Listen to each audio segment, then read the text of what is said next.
13 வருஷமா எங்களுக்கு கரண்ட் கிடையாது. கொசு கடிக்கும், பாம்பு வரும், தேள் வரும், ரொம்ப கஷ்டம். குழந்தைங்களுக்கு எங்களால் ஒன்றும் பண்ண முடியாது. முதல்வர் குறை தீர்க்கும் மன்றம் ஸ்டாலின் சார் வச்சாரு. அதுலயும் போய் மனு கொடுத்தோம். கொடுத்ததை குப்பையில தான் போட்டாங்க.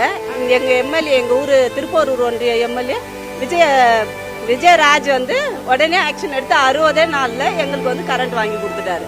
எங்களுக்கு ரொம்ப சந்தோஷம். 13 வருஷம் நாங்கள் இருட்டில் இருந்தோம். இப்போ எங்கள் குழந்தை குட்டிலாம் கரண்ட்ல படிப்பாங்க. நல்லா எங்களுக்கு நல்லது நடந்திருக்கு. இவரால ரொம்ப நன்றி. விஜய் ஆட்சியில் எங்களுக்கு இவ்வளோ சீக்கிரம் கொடுப்பாங்க. நாங்கள் எந்த இதுவுமே நம்பலை. யாருமே சொன்னாங்க இவ்வளோ சீக்கிரம் வராதுன்னு. ஆனால் 60 நாளில் ஸ்டெப் எடுத்து உடனே எங்களுக்கு வாங்கி கொடுத்தாங்க. அது எனக்கு பெரிய விஷயம் தான். செங்கல்பட்டு மாவட்டம் திருக்கழுக்குன்றம் ஒன்றியத்துக்கு உள்பட்ட நெய்க்குப்பி ஊராட்சியில் 20 ஆண்டுகளுக்கும் மேலாக வசிக்கும் 90 குடும்பங்களுக்கு முதன்முறையாக மின் இணைப்பு வழங்கப்பட்டது. இது தொடர்பான நிகழ்ச்சியில் தமிழக மனிதவள மேம்பாட்டுத்துறை அமைச்சர் சரத்குமார் கலந்து கொண்டு பயனாளிகளுக்கு மின் கட்டண அட்டையை வழங்கினார்.